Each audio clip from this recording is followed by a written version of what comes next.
چې یو ته وایي محکمات، بل ته وایي متشابهات او بل ته وایي مقطعات. یو وار بیا مختصرا چې محکمات هغه آیتونه دي چې یو ماهر عربي دان چې د لټري لینګویج او ادبي ژبې نه واقف وي نو دی د هغې په معنا او مفهوم دواړو باندې پوهېږي او مصداق دی ورته هم معلوم وي. متشابهات هغه آیتونه دي چې په معنا د الفاظو خو دا سړی پوهېږي خو مصداق ورته واضح نه دی، دپاره به د دین عالم ته اپروچ کوي. او مقطعات هغه آیتونه دي چې د دې مراد معنا یوازې الله ته معلومه ده، د الله نه علاوه بل څوک د دې په مراد باندې پوهېږي نه. او ما ذکر کړو چې تر دې چې نه رسول پاک صلی الله علیه وسلم د مقطعاتو بیان کړی دی او نه ترې صحابه د دې تپوس کړی دی. او نه صرف دغه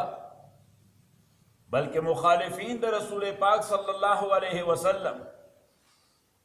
چې د حضور علیه الصلاۃ والسلام په هر خبره باندې اعتراض کو، هغوی په مقطعاتو باندې کله هم اعتراض نه دی کړی چې د الف لام میم څه معنا ده، هسې بې مقصده کلمات دي. د الف لام را څه معنا ده، هسې بې مقصده کلمات دي. نو د هغې وجه دا ده چې یا خو په دغه باب کې الله تعالی دوی ساکت کړي او خاموش کړي چې مقطعاتو باندې خبره ونه کړي، او کنی نو دشمن او د چا چې مایند سیټ وي هغه به د صحیح خبرې له هم غلط رنګ ورکوي او غلط تعویل به کوي. خو چې کله الله وغواړي مونږ ورته اصول تفسیر کوو ختم د جباریت چې الله ولا خلص زب کی په دې باندې بیا خبر نشي کولی. لکه خلق وایي ګمسم شو بس خدای مې هسې خوله بنده کړه. نو په دې مقطعاتو کې الله تعالی دوی ګمسم کړل، خولې ولا بند کړې. او یو مثال تاسو له درکوم، الله تعالی فرمایي الم ترى الى الذي حاج ابراهيم في ربه ان آتاه الله الملك. خدای وایي ته د هغه سړي نه نه خبر، ما یې قصدن دا ترجمه وکړه، دا مې ونه وي چې تا هغه سړی نه دی لیدلی. نو نبي علیه الصلاۃ والسلام نمروز ابن سرخا چېرته لیدلی. د دې وجې نه مونږ وایو چې دا رویت بصیرت والا دی، دا بصارت والا نه دی، دا قلب و دماغ والا دی، دا سترګو والا نه دی. نو ما تفسیر کې هم ترجمه لیکلي الم ترى ای الم تعلم، ته نه خبر د هغه سړي نه حاج ابراهیم فی ربه چې د بحث وکړه ابراهیم سره. حاج جګړه نه ده، د بحث وکړه ابراهیم سره علیه الصلاۃ والسلام د رب په باب کې. اذ قال ابراهیم ربی الذی یحیی و یمیت، ابراهیم علیه الصلاۃ والسلام وی د ته تاسو کوم رب طرف ته دعوت چې ورکې دا رب څوک دی، د ویره به وټاته وخیا، د بایوګرافي راته وخیا،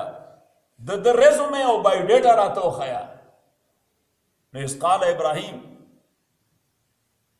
ربی الذی یحیی و یمیت، چې زما رب هغه ذات دی چې دې ژوند ورکوي او مړول کوي. یعنی داسې ما ژوندي کول کوي او مړول کوي، دې ژوند ورکوي او مړول کوي. نو بس د یو لفظ سره هغه د لفظ مفهوم هغه اصل کې ذهن کې راشي. ژوندي کول کوي خو معنا دا ده چې مړی ژوندی کړی دی هغه دی، مونږ خو چېرته کتلی نه دی. کوي به دا مو عقیده ده، دې ژوند ورکوي او مړول کوي. قال انا احیی و امیت، نو اوس به دا جواب صحیح ولګي چې ده ورته وایي زه هم ژوند ورکوم او مړول کوم. دا یې نه وایي زه ژوندي کول کوم او مړول کوم، زه هم ژوند ورکوم او مړول کوم. نو یو مسجون یې راوغوسته، هغې پانسي کړ، بل یې رها کړ، کویټل آرډر یې ورکړ.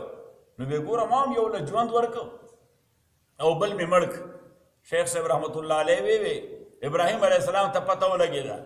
چې د ژوندي کولو د مړولو یا د ژوند ورکولو د مړولو اصل مصداق څه شی دی؟ دا خو غویې دی، خو لکۍ ترې کټ شوې ده، دی په خبره نه پوهېږي خر، ځکه خو یې زما مقابله کې دا خبره وکړه. نو ابراهیم علیه السلام په ځای د دې چې په دې ضمني ایشو ورسره ډسکشن او ډیبیټ شروع کړه، دا نه مناظرې د اصولو خلاف دي نه، بلکې یو دلیل دې پیش کړ، که هغې باندې هغه سطحي غوندې رد وکړو نو هغې کې ورسره بحث که تا سره نور سټف وي نو بس بله ګولی راوباسه، صحیح، او بله دوایي ورکوه. نو ابراهیم علیه السلام سره خو بلا ډېر سټف و، هغه سره خو تیلی ډکه وه، نو هغه دویم دلیل راوویسته وی فإن الله یاتی بالشمس من المشرق فاتی بها من المغرب وی الله نور روزانه سهار د نور خاتن راخیږي نو تی د قبلین راوخیجو الله تعالی فرمای فبهت الذی کفر او دائم نو وی چې فبهت الذی کفر فبهت الذی کفر نو بیا دغه مفسرین لګیا دي نو بسو کې ترجمه کوي دهشت زده شدا کافر حیرت زده شدا کافر هیبت زده شدا کافر متحیر شدا کافر خو یو معنی صحیح لګی نه د مبهوت کې دو یو معنی تولا شاه سے بخاری وی رحمت الله علیه و د افغانستان یو پښتون مولاو هغه د قران کریم په لفظي ترجمو کې ډیر ماهرو لفظي معنو کې ډیر ماهرو وی ما د هغه ترجمه متعلق تاسو کنه پښتنو راته وی ما چې اوس راته اردو کې ترجمه کړي چې په پوښم چې دې څه ترجمه کړي دا ناغه ترجمه کړي دا او ترجمه کې لیکلي دا چې فبهت الذی کفر دا کافر کو نه وشلی دا صحیح نو مونږ به دا رکونش لیدو نو خو مونږ خلی چینګ شو صحیح دې کافر خلی چینګ شو اس جواب ورسره نو فبهت الذی اوس دا نمروز دا خو مسلم دروغجنو اخو د مسلماتو څخه انکار کو صحیح د ویل نون او ویل انډرسټوډ او د ریکګنایز اصول خلاف ورزي کول هغه ته هم دروغ وي نو هغه دلته ابراهيم عليه السلام ته دا ویل شو چې نه دا روزانه نور خاطر نور زرا خېجوم تخپل خدای ته وایي چې سبا د قبل نه راوخېږي الله تعالی دا غي جواب ورک چې ان الله لا یاد القوم الظالمین ما دې ظالم له خله زب کړه چې دا غل راونه باسي د خلیره نو اوس دې ځای د کافرانو له مقطعاتو په حواله باندې الله تعالی خله زب کړي وي اچا نو وی رسول پاک صلی الله علیه وسلم چې الف لام میم سمانا ده د الف لام را سمانا ده د الف لام میم را سمانا ده وی الله دې سره دا ثابت کړ چې دا خو ما توفیق درکړی تاسو غل خوري چې سوایي چې زه اون غواړم او کدا مثلا د تکوین تبوت د تشریع نه او دا مې زور تبوت د اختیار نه نو بیا به تر قرآن خلاف یو خبره هم نه وکړي خو ایمان په زور او په جبر مراد نه دی دا په خيار او اختیار مراد دی چې تخپل سوچ په وکا قبله او کنه قبله لا اکراه فی الدین قد تبین الرشد من الغی فمن يكفر بالطاغوت ويؤمن بالله فقد استمسك بالعروة الوثقى ما بکره په خوا تاسو ته مذهبي بیان وکړو اخر کې ما د حاجی مدامین صاحب رحمت الله علیه دا غي نظم به درته چې ما درته ډیره خوګه ورور د دین لارو خوده یاد تاسو کنه دی ها دا چا یاد دی ستا یاد دی چې ما درته ډیره خوګه ورور د دین لارو خوده نو الله تعالی وای چې ما درته د دین لارو خوده ان هدیناه السبیل اما شاکرا واما کفورا وهدیناه النجدین قد افلح من زكاها وقد خاب من دساها فمن شاء فليؤمن ومن شاء فليكفر خدای وای دا د اختیار خبره ده ته یو خدای منی که لس منی ته محمد رسول الله منی که انکار ته کې ته قبر منی که نه منی آخرت باندې د عقیده شته که نشته دا خو ستاسو اختیار خبره ده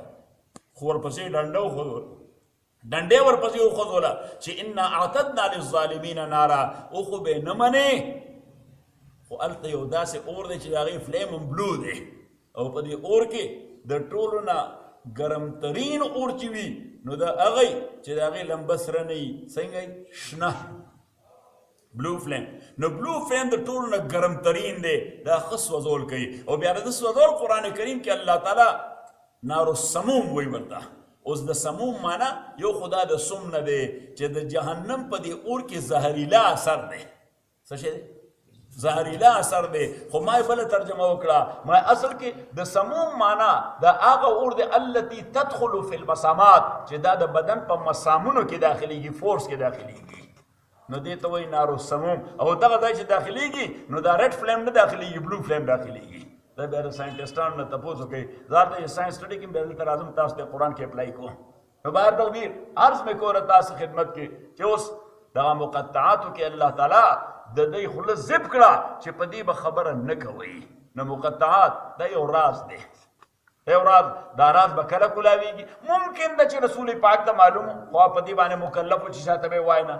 یعنی دا یو امکانی صورت ده او یادا چې رسول پاک ته هم نو معلوم کم ځای معلومیږي ما پرون د ابن عباس روایت ویلو رضی الله تعالی عنه چې ابن عباس وایي چې قیامت کې به قرآنی مدرسه روانه ځکه دا کلام قدیم دی کلام قدیم معنا چې د باندې فنا نه راځي نو چې فنا په نه راځي نو په جنت کې هم ته باندې فنا نه راځي دی چې کله نازل شوی دی نو خو روان دی، اوس هم روان دی که نه دی روان، او بیا به هم رواني که نه به روان، او جنت کې به هم رواني. ابن عباس روایت اسه مذهب وکي د ابن عباس یو روایت دی چې داود علیه السلام به د قرآن کریم تلاوت کوي په خپل میلوډیس او بهترین سوریلی آواز باندې، او د دواړو جهانو سردار به مونږ ته د قرآن تفسیر وایي، مونږ به طالبان یو. الله تعالی مونږ دلته هم طالبان یو، الله دې مونږ هلته هم طالبان ساتي. دغه طالبګیري دا ډېر لوی سعادت دی. مولا چې شي سړی د خدای په قهر واوړي. نو بهر تقدیر از کو استاد خدمت کې چې مقطعات قرآنی د دې پر راز باندې الله تعالی واقف دی، یا ممکن ده چې رسول پاک هم واقفي صلی الله علیه وسلم. خو ما تاسو ته پرونه وی چې تعویلات جایز دي، حرام نه دي، ناروا نه دي، تر څو چې د مسلماتو د دین خلاف دی. د مسلماتو د دین خلاف دی. یو مولا وا کمونیست شو، بالکل کافر شو، ناغو بیا وی دا قرآن هم د کمیونیزم کتاب دی. صحیح اوی په دې کې هم ایحا او ایما ده د کمیونیزم فلسفیانو ته. ناغه به وی دا الف لام میم، وی دا الف دی، وی دا انجلز دی. صحیح د مارکس منټر چو اسو کو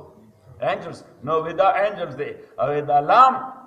وی لینن دی، او میم مارکس دی. نو اني هاو عرض به کو استاد خدمت کې چې سو پورې تعبیر د مقطعاتو دا د دین د مسلماتو خلاف دی نو شرعا جائز دی. صحابه ابوبکر رضوان الله علیهم اجمعین ادروائز دا سے مبهمه ناره غیر مفهومه المراد معنا حضرت علی څنګه لګولا چې یا کاف ها یا عین صاد یا ها میم عین سین قاف، هغه دا حروف مقطعات د سشین عبارت ګرځولي او تعویلا د دې وجې په یا سره آواز کو چې یا کاف ها یا عین صاد یا ها میم عین سین قاف. بیا مونږ تعویل وکړو چې کاف دا کاشف دی، ها دا هم دی، یا دا یاس دی، عین دا عظیم دی، صاد دا صعب دی. یا کاشف الهم والیاس العظیم الصعب، او هغه خدایا چې د غم لري کوونکی، یا کاشف الهم والیاس العظیم الصعب، او د ډیر لوی سخت نا امیدای د هغه لري کوونکی. انو د زکریا کیسه دا په هغې باندې دلیل دی چې زکریا علیه السلام څومره فکرمندو، وی رب انی وهن العظم مني واشتعل الراس شیبا ولم اکن بدعا. ځکه ما تاسو ته بیګا هم ویلو چې د قرآن کریم د مقطعاتو هغه تعبیر جایز دی چې دا صورت ټول د مضامینو په اعتبار باندې یا کم از کم د اهمترین مضمون په اعتبار باندې مد نظر وساتي او په هغه اندازې تعبیر وکړي. نو دلته د ټولو نه اهمه مسله یا د زکریا ده، اهمه مسله یا د حضرت مریم ده، اهمه مسله یا د حضرت ابراهیم ده. او زکریا ته څه فکر و؟ زوی یې نه و، دی په دین ولښته و. مریم ته څه فکر و؟ زوی یې کېده، دا په دین ولښته وه. ابراهیم ته څه فکر و؟ پلار ورسره د شرک په عذاب باندې اخته و. نو یا کاشف الهم والیاس العظیم الصعب، او د لوی نل او د لوی سخت نا امیدۍ لرې کوونکي یا خدایه. صحیح. او ما وی که حضرت علی یاد لري کې نو بیا دې چې کاشف الهم والیاس العظیم الصعب ذکر رحمت ربک عبده زکریا، د لوی غم او د لوی نا امیدۍ لرې کوونکي دا قصه د زکریا ده چې کله ډیر په نول اخته شي او په ډیر لوی نول او غم باندې اونخلي، د ډیرې نا امیدۍ شکار شي، نو د زکریا قصې ته لږ توجه وکړه. ذکر رحمت ربک عبده زکریا. نو بار تقدیر عرض میں کو تاسو خدمت کې چې اوس مقطعات د دې تعویلات دا صحابوم کول، علماء کوي وقتاً فوقتاً مد نظر ساتي مضامین د متعلقه صورت د خپل فهم او د فراست په بنا باندې. مولانا حسین علی صاحب رحمت الله علیه هغه مد نظر ما تاسو ته ویلو بل ورځ چې سوره البقره دا د قرآن کریم د ټول نه طویل ترین صورت دی نمبر اول، او دا د قرآن کریم د ټول نه کامپریهنسیو صورت دی د معانیو په اعتبار. ځکه دیکھو وګورئ عقاید په دې کې دي، عبادات په دې کې دي، معاملات په دې کې دي، اخلاقیات په دې کې دي، نظام حکومت په دې کې دی. د هغه نظام حکومت دپاره قوانین په دغه سوره البقره کې دي. نو دا یو کامپریهنسیو صورت دی. او ما تاسو ته وایم د دې اکثره حصہ دا حضور علیه الصلاۃ والسلام باندې په اول کار د هجرت شروع شوی وه، د دویم کال تر اخره تقریبا سوره البقره ټول مکمل شوی. د نازلې پید ځکه حضور علیه الصلاۃ والسلام نوې ریاست تشکیل کړ، هغې نوې ریاست له نظام پکارو، الله تعالی والا نظام ورکړ. هغه نوې ریاست له خلق پکارو، نو څو خو پیغمبر ځان سره تیار راوستي علیه الصلاۃ والسلام د مکې معظمې نه، او صحیح بیا په دې مدینه کې تیارول. ځکه ما تاسو ته بل ذکر وکړ چې اوس دوه مسلې دي، یو د سقراط مسله ده، یو د افلاطون مسله ده، او د هغه وخت نه را روانه ده. نو سقراط وایي چې ریاست د معاشرې پیداوار دی، او افلاطون وایي معاشره پر ریاست پیدا کیږي. نو سقراط وایي معاشره برابر کا، نو یو ښه ریاست به معرض وجود کې راشي. خو افلاطون بیا د بل فکر حامل دی، هغه وایي یو ښه ریاست برابر کا، نو ښه معاشره به ډیولپ کی. نو ما بیا مثال ورکړ چې یو ته وایي کلچرل وے آف چینج، ثقافتی طریقې تبدیلی، او بل ته وایي پولیټیکل وے آف چینج یا سیاسی طریقې تبدیلی. ثقافتی طریقې تبدیلی سره د خلکو په ذهن محنت کیږي، څه کیږي؟ د خلکو په ذهن محنت کیږي، او سیاسی طریقې تبدیلی سره په خلکو باندې زور راوستی شي چې دا کار داسې وکړي. خو ما اوس فرق پکې دا دی، تبدیلی خو دواړه راشي، خو دا په زور چې راشي نو دا ډېره دیرپا نه، خو که زور څه وخت کمزوره شي دا خلک بیا دا خو دغه د ربړ ګیندونه دي چې زور ورکړي په کته لاړ شي. زور ورکړي څه په کته، یا د پشکال چندخان دی چې زور ورکړي په کته لاړ شي، خو چې سای تنګ شي دا ځان نه وپړسي، یا ستا لاسم ځان سره په بره بوځي، او پشکالي چندخان دی چې زور ورکړي په کته به لاړ شي، خو بیا به ځان را وپړسي. صحیح. او ثقافتی تبدیلی هغه د خلکو ذهن قبوله کړي. او دی وجه ما د قرآن کریم دی یو آیت یو تفسیر دغه هم لیکلی په دریو تفاسیرو کې، چې د یو آیت په درې تفسیره کړي، یو پکې دا لیکلی چې ان الله لا یغیر ما بقوم حتی یغیروا ما بانفسهم. نو یو خو مولانا ظفر علي خان سے مشهور شعر دی، عام طور خلک وایي علامه فرمایي، علامه نه فرمایي، هر څه ښه علامه نه فرمایي. یعنی دا ده چې ښه علامه فرمایي، خو هر ښه علامه نه فرمایي، نور خلک هم ډېر ښه فرمایي. نو مولانا ظفر علی خان صاحب ډېر ښه فرمایلی دي چې خدا نے آج تک اس قوم کی حالت نہیں بدلی، نہ ہو جن کو خیال آپ اپنی حالت کے بدلنے کا. یعنی ته بزان بدلے، قوم بزان بدلی، معاشره بزان بدلی. ما ته وګورئ بدی که فرد کوي نو ناکاره ده، خو چې قوم شروع کی دا د تشویش باعث ده. فطرت افراد سے اغماس تو کر لیتی ہے ولی کرتی نہیں ملت کے گناہوں کو معاف. دا غي وجه دا ده چې د دې قوم آی کیو بدل شوی دی. صحیح. د دې نظر او فکر بدل شوی دی، د دې مایند سیټ بدل شوی دی، د دې میټر خراب شوی دی. نو میټر چې خراب شي نو بیا خو بیړه غرقه ده، که غرقه نه ده لږ زور سره وایي د بټای میټر چې خراب شي چې نه ښایي درته حرارت، نو بټای به یې سوځولی که نه به یې سوځولی، یا به د یې خکړي ته وایي چې دی به راوخته. صحیح. هغه باسې بې ځایه به راختلی، یا به هغه کتی نو به یې سوځی ریته به یې کړي، ځکه چې میټر خراب شو. ترمامیټر که خراب شو، ترمامیټر او صحیح ټمپریچر د بدن نه ښایي، صحیح ټمپریچر د بدن نه ښایي، نو ته به وایي چې سړي ته به ده حالانکې هغه 98.4 وي، 98.4 به وي، ته به وایي کمبیاټک پکې ور ومنډی ودوه. صحیح. یا ټرمایسین وله ووهه، نو بیړه به وله ورغړکه کېږي، په لیور باندې به پرشر راولي. ډاکټر صاحب دغسې وایي نو. صحیح. ځکه چې لیور هغه یعنې ابزارب کوي نه. ولې؟ ځکه چې هغه ټمپریچر سره جنګ کوي، ورته کې جنګیالی شته نه په ته مقابله کې، نو بل شي سره روغ سړي سره جنګ شروع کړي، نو لیور سره جنګ شروع کړي، لیور خراب کړي. تاسو ما په دې خبرو پوهېږئ نه پوهېږئ؟ صحیح. زما دا خبرې ډېرې ټیکنیکل خو نه دي، لږې لږې دي خو ډېرې نه دي. بار تقدیر عرض مې کوله تاسو خدمت کې چې اوس مقطعات قرآنی دا گویا هغه شی دی چې دا یو راز دی. حضرت شیخ حسین علی رحمت الله علیه هغې گویا تعویل کوي چې الف اول، لام لازم او میم مومن، چې اول لازم مومن د پاره ذالک الکتاب. نو دا الف لام میم مبتدا، ادا ذالک الکتاب خبر دی چې اول لازم مومن د پاره ذالک الکتاب، یعنی اول لازم. بلکې زه کله کله ډرامه وکړم، زما به بچی چې پیدا شي اول لازم هغه دپاره دا کتاب دی چې دا کتاب پې وایه. سنت خیر دی رستو که دا قرآن ورته شروع کړه، رستو بیا سنت کې چې لوی شي د واتو کالو. صحیح. بیا په خانه کوم کښېنه ورته ضرورت دی چې په ولاړه وله کار خلاص کړه. خو الله وایي چې دا قرآن دا پې ووایه، اول لازم مومن له ذالک الکتابو دغه کتاب دی. الف لام میم اول لازم مومن له ذالک الکتاب. اوس دې قرآن سره به څه کې دی لازم دی، نو څنګه لازم دی؟ یعنی دا هم لازم دی چې هلې مونږ کور آباد کړی راځئ چې ختم وکړو. نن مې هم د مولانا سنجار صاحب لطیفه هلته په شیرګل کې ووایي، مولانا سنجار صاحب وایي چې دغه صدر کې چې یو هغه به خبرې هم داسې کولې، یو ځناور سړي یې بنګله جوړه کړې وه، نو ما پسې راغی مولوي صاحب ما کور جوړ کړی ته ما سره لاړ شه. نو یې زه لاړم یو درې طالبان مې ځان سره واغوستل، وایي چې لاړم هغه ځناور وایي چې ختم وکړئ. وی ما هندواله بوتلو وی هغه ځناور وایي چې ختم وکړئ وی ما ورته وړوکی وکړو که لوی وکړو نو هغه راته وایي چې کوم یو ښه نو هغه وکړئ نو نو ما ورته چې ښه خو هغه لوی وي ښه هغه لوی وي نو بس مې مولوي صاحب نو هغه وکړئ نو ما ورته چې خو ختم لوی ختم په څلور کسانو خو نه کېږي هغې له خو یو لس کسان نور پکار دي نو ته لاړ شه دې خواته جوماتونو ته طالبان بین یو لس کسان نور راوله نه چې روانې ته ویې ځناور وایي مونږ ته یې وایي چې تاسو عمره څه ټت پت کوئ زه ځم څه کسان راولم نو دا قرآن ټت پت دپاره نه دی چې ټت پت کوئ چې کور مو جوړ کړی څه ټت پت کوئ چې برکت پکې راشي صحیح مړه شوی دی راځئ هغه پسې ووایئ چې هغه پې خدای وبخي دا ځان له دوکې ورکول دي دا ځان سره هسې دې ته موږ په انګریزي کې وایو میکي ماوس بزنس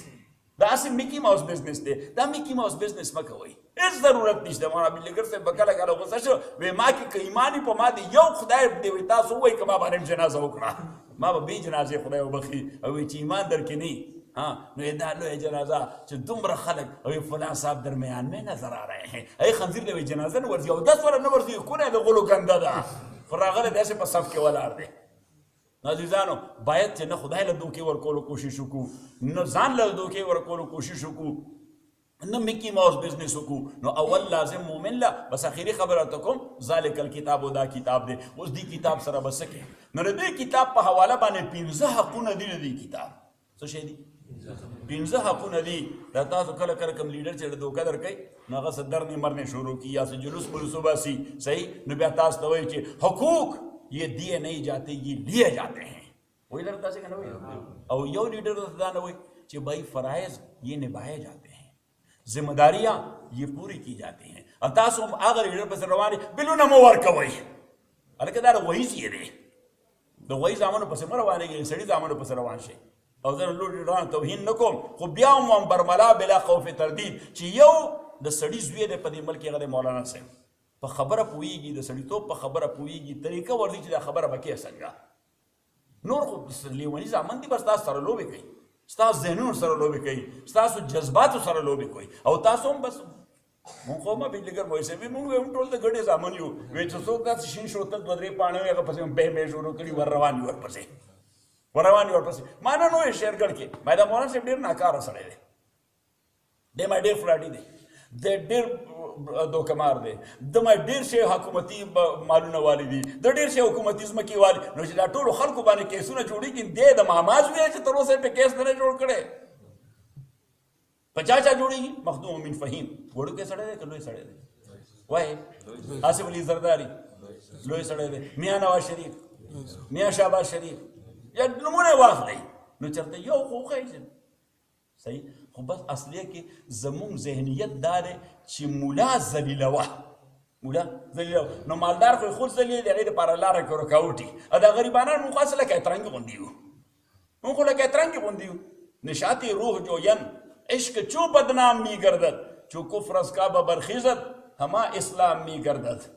فضول و یا گویی گفتگوی مرد دانائی خرافات غنی پرورده الہام می گردد سوره زمانہ په خوا د فارسی او شاعر شکایت کړی دی چې موږ داسې معاشره کې اوسېږو چې دلته مالدار سړی جایداد دی ځان لري تاله درکوي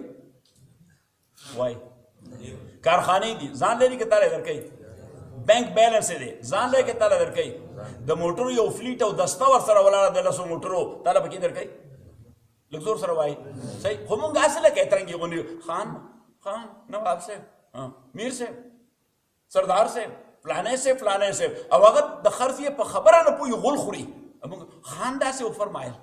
سردار صاحب داسې موږ وی نه فرمایل غول یې وکړل دله خبرو چل نه ورځي او غریب سړی چې خدای ولا عقل ورکړي علم ورکړي پوهه ورکړي هغه غریب چې خبره کوي ارې ور ته غلشه سړی یو خو ستا خپل کې اور دی دا د سیوام غلط هغه د فارسی شاعر هغه وخت پته نه کومه زمانه کې ویلي دي چې فضول و یا وګویي گفتگوی مرد دانایی دې ته به څنګه انساني معاشره ووایي چې د یو دانا سړي خو هغه سره پیسې نشته نو د هغه د دانای او د عقلمندۍ خبرې خلک وایي داسې بکواس کوي خرافات غنی پرورده الهام می گردد او مالدار سړی غول خوري خلک وایي څنګه چې نواب صاحب وفرمایل صحیح بلیګر مې چې به ډېره غلطي په ویله هغه وایي غریب سړی غریب سړی وایي چې خولې نه ګبین را روانې وي مونږ اوس سړی هر وخت د خولو د غولو ګډ دی خدای دې خو باسه او د مالدار سړي د خولې نه غول راځي مونږ ورته وایو چې خان ته دې خوا دې خولې لږ شاته را روان دي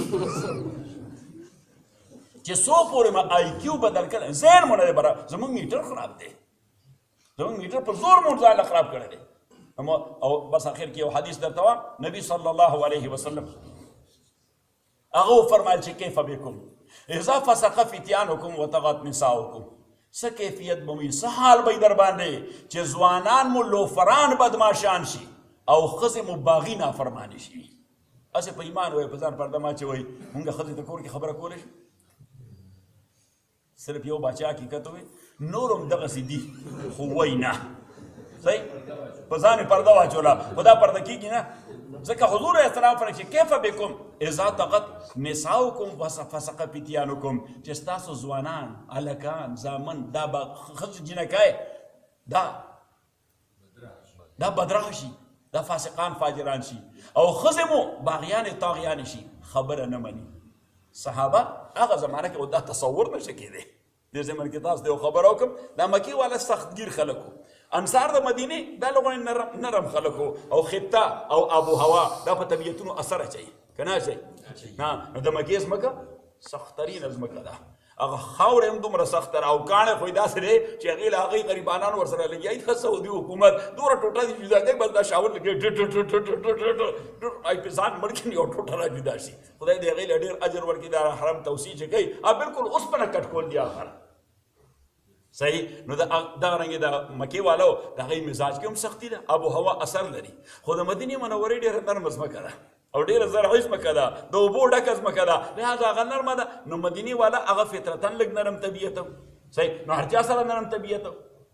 خبره ذهن کې راله نو نبی صلی الله علیه وسلم مدینه منوره کې یو ځل زمونږ میندو بیبیانو صاحبانو اوس د ښځو خو ډیمانډ وي نو اگر چې هغه ډېرې درویشانې فقیرانې ښځې وې خو نبي صلی الله علیه وسلم ته کېناستې چېرته ذهن کې رالل نو چېرې خلک ډېرې ښکلې ښکلې جامې جوړې دي افغانان خو هم پاکستان ته روان دي نو ښار د کپړو ډک دی صحیح افغانان روان دي افغانستان ته او نو ښار دا د کپړو ډک دی چې مونږ له هم سره راړي نو نبي صلی الله علیه وسلم ته وی مونږ ما له به چې وي فلانی څادر راړي او نبي علیه السلام ورسره ناست دی نو بلې ورته ما له به فلانی جوړه راړي نو بلې ورته زما هغه فلانی پاڼۍ پکار دي نو بلې ورته ماله ورګوالی واخلې نبي صلی الله علیه وسلم ټول اورېدل چې واورېد نو داسې ټولو بیبیانو ته یې وکتل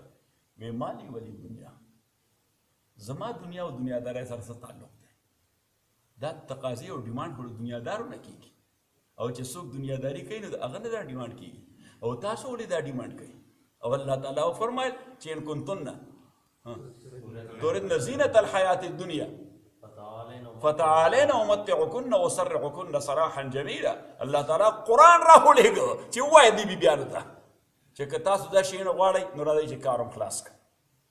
ما سره خو دا شی نشته نه دا کار کوم زه دنیا والا سړی نه فتعالينا امتعكن واسرحكن سراحا جميلا چې ډېر په خوش اخلاقۍ تاسو آزادې کړم وان كنتن تردن الله ورسوله او که تاسو الله او پیغمبر غواړئ نو بیا چې دا کوم کیفیت ته دې باندې به ځان صابره ګڼئ دې باندې به ځان صابر اوس دا مجلس شروع دی حضرت ابوبکر او حضرت عمر رضی الله تعالی د چا اطلاع ورکړه وی د نبي علیه الصلاۃ والسلام نه بیبیانو داسې ډیمانډ شروع کړی دی نو د ابوبکر لورم د حضور کور کې حضرت عایشه د حضرت عمر لورم حضرت حفصه هم د حضور کور کې وه نو دوی دواړه راغله نو دوی کېناسته او راغله د نبي علیه الصلاۃ والسلام موټ ته وکتل چې پیغمبر علیه السلام مزاج څنګه دی نو نبي صلی الله علیه وسلم هغه باندې خو یقینا بوجو دی خبرو سره نو چې دې خبرو سره بوجو اوس حضرت ابوبکر ته حضرت عمر وایي د نبي علیه السلام په طبیعت کې لږ انبساط او خوشحالي راوستل پکار دي حضرت ابوبکر خو ډېر ولي سړی هغه ورته سیریس او سنجیده کېنه ځکه نبي علیه الصلاۃ والسلام باندې بوج دی چېرته خدای مو ایمان سلب نه کړي چې موږ څه خبره کوو د خیر دپاره مصیبت را نه شي که نبي علیه السلام بد ومنل ایمان به هم ګډوډ شي حضرت عمر رضی الله تعالی عنه وی چې زه دا برداشت کولی نه شم پیغمبر علیه السلام باندې دا ټینشن وي د 5 منټو نه زیات زه هم چې دی خوشحاله شي حضرت ابوبکر ورته څنګه یې خوشحاله هغه ورته ما له چل راځي خو که ته یعنې ما ته او کې هغه وی زه نو که کولی شم نو ښه خبره ده نو حضرت عمر د خپلې ښځې نوم واغسته وی یاره چې مونږ چې مکه کې زمونږ ښځو زمونږ وړاندې سا نشي اغوستی وی مدینې ته رالو وی د مدینې د انصارو ښځې خو پای زورورې دي وی پای زورورې وی زمونږ دا هم انکی دیکا دیکي دی وی مونږ سره دغه لوبې شروع کړې وی زه خو چې یو خبره ورته کوم نبي علیه السلام دا وی زه چې یو خبره کوم پیغمبر علیه السلام ورته ګوري سهانه نه کوي ورته وی زه خو درته یو خبر د خپلې ښځو نوم واغست وی ما نه خو دې هغه وغواړي وی که داسې مرام مې ورټاو نه کړه نبي علیه الصلاة والسلام وخندل حضرت ابوبکر خوشحاله شي چلو لږ ټنشن دې ختم شه لږ ټنشن دې او بیا حضرت ابوبکر حضرت عایشې ته راپاڅېد ما خو هسې خبره کوله حضرت عمر خو سختګیر سړی و حضرت حفصې ته راپاڅېد ویلې سره دې دی نه صحیح وی ساده نه وباسم ته به نبي علیه السلام نه هغې بابا نه غواړم بس هسې یو ډیمانډ غلطي شوې ده چې ما ورته ماله صادر راړه حضرت عایشې ما نه غلطي شوې ده چې ما ورته ماله یو ډوډه راړه مونږ الله خوښ دی د الله پیغمبر مو خوښ دی دا دې کور ته مونږ په خپله خوښه نه وي راغلي نه مونږ مور پلار رالېږلي یو زمونږ انتخاب د دې پیغمبر د پاره الله کړی د دې نه لوی مقام او لوی مرتبه شته نازیزانو عرض مې کو د تاسو خدمت کې چې اوس د قرآن کریم 15 حقوق دي نو دا 15 حقوق چې پوره کوي نو دې معنا به چې اول لازم مومن له ذالک الکتابو نو لومبنی حق خو دا دی چې کله ته مسلمان یې نو دې په لفظ زده که د ایمان راړو نه بعد دویم نمبر څه وکړه ایمان خو بیا الحمدلله مونږ ټول راوړی دی دا یو حق پوره شوی دی خو په لفظ یې زده که دې وجې نه زمونږ ماشوم چې ژبه یې څنګه شروع شي نو موږ یې چېرته راولو استاد ته جماعت ته راولو هغه ورته قاعده بغدادي شروع کړي یا نورانی قاعده ورته شروع کړي الف با تا ثا جیم ها خا الی آخره بلکې تاسو لوی هم چې چا تر اوسه قرآن دی دې کې هېڅ شرم نشته اوس یې شروع کړه نو اوس وایي زمونږ ژبه لوړ دی نه وړي پې وایي ژبه لوړ شوی دی دا پې نه وړي هلکه ولې نه وړي زده کوئ نبي صلی الله علیه وسلم فرمایي من سلک طریقا یلتمس فیه علما سهل الله له به طریقا الی الجنه څوک چې د دین زده کړې دپاره په دې تنګي ورننوته سلوک د دوو خندقونو میس کې تنګه لار ده انګریزي کې مونږ ورته کینین وایو څه وایو ورته کینین حضور علیه الصلاة والسلام فرمایي څوک چې د دین د زده کړې په دې کینین او تنګي باندې ورننوته لکه مونږ پښتو کې ورته ناو وایو څه وایي یو انځر ناو او دوه انځرو ناو زمونږ په دې نیک نام کې وو که نو تسلیم کاکا شته نو ناو دی نو نبی صلی الله علیه وسلم وایي په دې ناو کې چې څوک د دین د زده کړې دپاره وردن شو نو دا نه صرف ده چې د زده کړې ته لار شروع کړې ده دا جنت طرف ته لار کټ کېدل شروع شو نو تا جنت طرف ته مزل کټ کول غواړې که نه کټ کول غواړې یو سړی به وایي 10 کاله به ولګي نو 20 دې ولګي او 20 نه چې 23 کاله ولګي او قرآن زده کړي یا خو به دې لاره کې مړ شي نو که مړ شي نو د طالب علم مرګ دا د شهید مرګ وي دا د څه مرګ وي د شهید او که مړ نه شوې 23 کاله کې زده کړل خو ایله سنتو باندې به عمل وشي نبي علیه السلام ګوره دا قرآن 23 کاله کې زده کړه څو کاله کې زده کړه 23 کاله نو بس تا په سنتو باندې عمل وکړه دا دعا او دریم نمبر بیان د دې معنا او د دې تفسیر دې باندې بزان پوهېږي څه باندې بزان پوهېږي په معنا او په تفسیر بیا ځان استاد سره وخت نشته نو اوس خو د ټیکنالوژي هر څه آسان کړه زه ښه خو نه چې تاسو ته دا ووایم چې هغه زمونږ والا تفسیر په ریکارډ دی اکثر خلکو سره شته هغه امریکي والا ذکر دی ځای خو د علما او طلباو باندې خو عام خلک نه پوهېږي نو هغه امریکي والا خو ما 15 کاله کې کړی دی 1400 غنټې تفسیر دی څومره دی 1400 زما یو بچی ورته یو ملګری هغه له خدای خیر ورکړي هغه بچی مې زیات محنت وکړو چې هغه ټولې کیسټې راجمع کړي او د هغې نه بعد د هغې دپاره یو مشین پیدا کړ بل سټیټ نه راړه او په هغه مشین باندې ټول د هغې ایډیټینګ وکړه سی ډي کړه سی ډي نه بیا کمپیوټر کړه بیا اوس یو ایس بي کې دی صحیح اوس په یو ایس بي کې دی نو یو ایس بي کې میلاویږي نو دا ټلیفون خو سر چا سره او اکثرو خلکو سره داسې ټلیفون وي زه خو پرې نه پوهېږم خو په دې کې هغه سیم ور واچوي بس لګي قرآن پرې اوري تفسیر پې اوري نو عزیزانو دریم چې د دې معنا او مفهوم باندې او څلورم په دې باندې به عمل کې کتاب انزلناه الیک مبارک لیدبروا آیاته ورپسې لفظ دی ولیتذکر تذکر په معنا تعمل دی ولیتعمل اولو الالباب او تعمل کې تکلف دی تعلم کې څه دی تعمل کې ځکه دا باب کوم باب دی تفاعل دی ولیتذکر ای لیتعمل اولو الالباب چې ښه جدوجهد سره په دې باندې عمل وکړي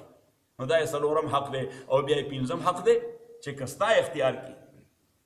ته حاکم یې او که ستا اختیار کې نه نو دا د هر مسلمان عقیده پکار ده چې دا ملک د مسلمانانو دی دې کې اکثریت د چا دی د مسلمانانو د دې حکمرانان هم مسلمانان دي اوس یو خو ملک داسي چې حکمران مسلمان وي خو اکثریت مسلمانان نه نو د هغې قوم د مرضۍ نه بغیر په زور ته په هغې باندې اسلام نافظ کولی نه شي د هغې وجه دا ده چې په شرایعو باندې کافر مکلف نه دی شرایعو باندې کافر مکلف نه دی او یا داسې ده چې حکمران غیر مسلم دی اگر چې اکثریت د مسلمانانو دی نو غیر مسلم حکمران هغه د اسلام والی ګرځېدی نه شي چې تا باندې اسلام نافظ کړي هغه مسلمان باندې ګواهي نه شي کولی نو په مسلمان باندې به دغه ولایت څنګه دغه ثابت شي چې په اسلام نافظ په اسلام پوهېږي نه یې په عقیده شته نو چې اوس ملک هم د مسلمانانو وي او حکمران هم مسلمان وي نو بیا د دوی دینی فریضه ده چې د الله دا نظام به نافظ کوي دا دینی فریضه دا د حکمرانو فریضه ده دا ستا هم فریضه ده نو حکمران خو عملا کولی شي هغې کوي نه نو ستا فریضه تر کومې ده چې څه وخت موقع راځي ته به د هغې نه ډیمانډ کوې چې په دې ملک کې د خدای نظام پکار دی په ملک د خدای نظام نو درې وجه ملګرو ته وام که جمعیت کی ای که نه یی خو بس عقیده را ساته چې جمعیت کی دعوت جمعیت کا پیغام خدا کی زمین پر خدا کا نظام چې د خدای په ځمکه باندې د خدای نظام پکار دی د خدای ځمکه ده اکثریت د مسلمانانو دی حکمران هم د مسلمان دی ادر وایي الله وایي فلا وربک څه وایي ورپسې لا یؤمنون حتی یحکموک الله تعالی رسول پاک ته وایي فلا نه نه نه نه نه نه نه او واقع دا چې نبی صلی الله علیه وسلم ته یو منافق مسلمان او یو یهودي د هغې په یو زیعه باندې یا په یو زغره باندې جګړه وه زیعه معنا د ځمکې ټوکړه یا په یو ځمکه باندې جګړه وه اوس د دواړو جګړه دې حد ته ورسېده چې عدالت ته محتاج شو نو چې عدالت ته محتاج شو نو هغه یهودي ورته وی زه چې لږ شو ستاسو پیغمبر له هغه به دا فیصله راله وکړي خو منافق خو منافق او دعوه هم دروغ وه جګړه هم دروغ وه نو هغه ورته نه نه هلته نه ځو ستاسو د دین لوی مولا د کعب ابن اشرف او بنیادي طور دی یهودي نه دی د مدینې سړی دی خو مور یهودڼه وه او یهودیت مور پسې روانېږي